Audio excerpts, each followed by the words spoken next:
మెజార్టీతోని గెలిపించుకున్న మీ అందరికీ కూడా అందరికీ నమస్కారం. జాటోత్ రామచంద్ర నాయక్ గారికి ముఖ్య కార్యకర్తల సమావేశానికి వచ్చినటువంటి నా ప్రియ మిత్రులు, 5 హామీలు ఇంత ఆర్థిక పరిస్థితి ఇంత విధ్వంసాన్ని సృష్టించి దయచేసి మహబూబాద్లో గట్టి విప్లవం వస్తేనే డోర్నకల్ పరిసర ఇల్లందుకు మీ అందరికీ మరోసారి ధన్యవాదాలు తెలియజేస్తూ జై కాంగ్రెస్, జై కాంగ్రెస్. వచ్చిన వాళ్ళు సామాన్య కార్యకర్తలాగానే మన పార్టీలో పనిచేయాలని చెప్పి కార్యకర్తలు అందరూ కూడా కోరుకుంటున్నారు. కాబట్టి వారి బాధని, వారి కష్టాన్ని అది మాత్రం కార్యకర్తలకు మాత్రం కొద్దిగా బాధ. పార్టీ అధ్యక్షులు, బ్లాక్ అధ్యక్షులు, నా ప్రియ మిత్రులు, అలాగే ప్రింట్, అలాగే కాంగ్రెస్, అదే టీఆర్ఎస్లో ఉన్న వ్యక్తులు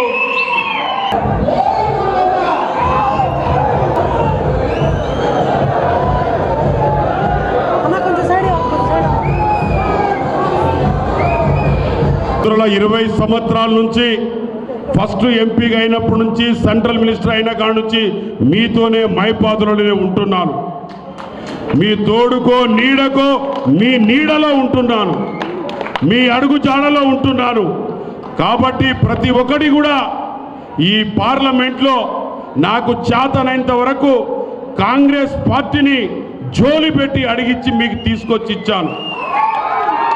రాహుల్ గాంధీ గారు, అలాగనే ముఖ్యమంత్రి గారు, అలాగనే సీనర్ల గారి ఆశీస్సులతోని కూడా నాకు టికెట్ వచ్చింది.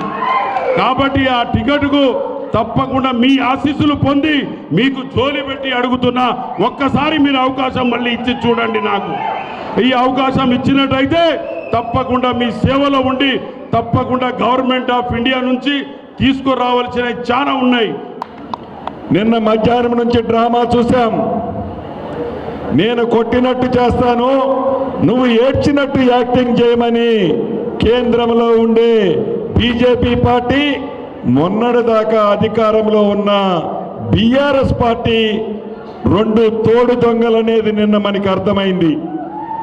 నిజంగా మీకు చిత్తశుద్ధి ఉండి ఉంటే ఎన్నికల షెడ్యూల్ ఈరోజు వస్తుందని తెలిసి కవిత గారిని నిన్నెందుకు అరెస్ట్ చేసినట్టు? సంవత్సరం క్రితం మీ చిత్తశుద్ధి ఉండి ఉంటే సంవత్సరం క్రితమే మీరు అరెస్ట్ చేసి ఉండేవారు.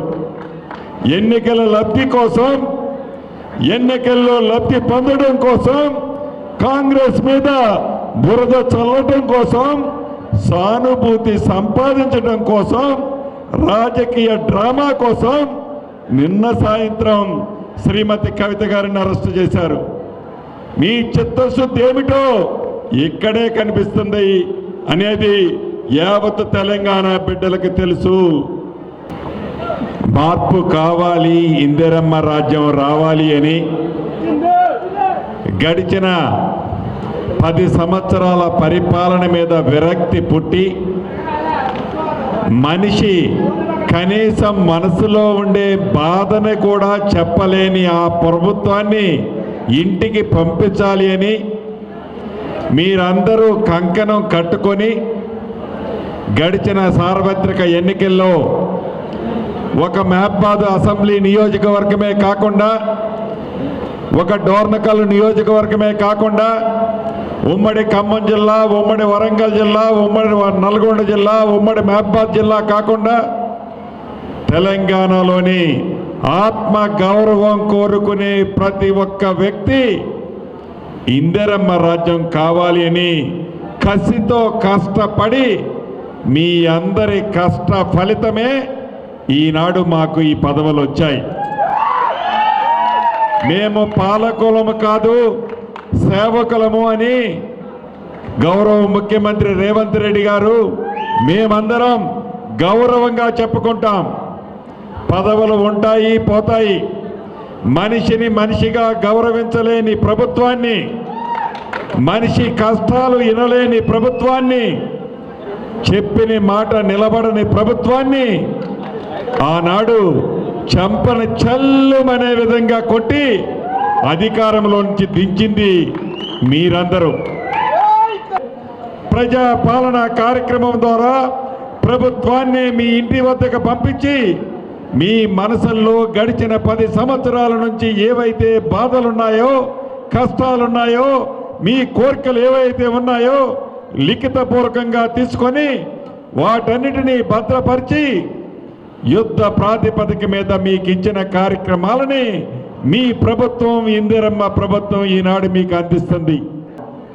దాంట్లో భాగంగా మెగా డిఎస్సి ద్వారా 11,052 ఉద్యోగాలు 11,052 ఉద్యోగాలు ఉపాధ్యాయుల కోసం నోటిఫికేషన్ పిలిచిన ప్రభుత్వం మీ ప్రభుత్వం. అంతేకాదు 2008లో అర్హులైన డిఎస్సి విద్యార్థులు ఎవరైతే ఉన్నారో వాళ్ళందరికీ ఉద్యోగాలు ఇవ్వాలని మొన్ననే కేబినెట్లో నిర్ణయం తీసుకున్నాం. వాళ్ళందరికీ కూడా ఉద్యోగాలు ఇచ్చే కార్యక్రమాన్ని చేపడుతున్నాం.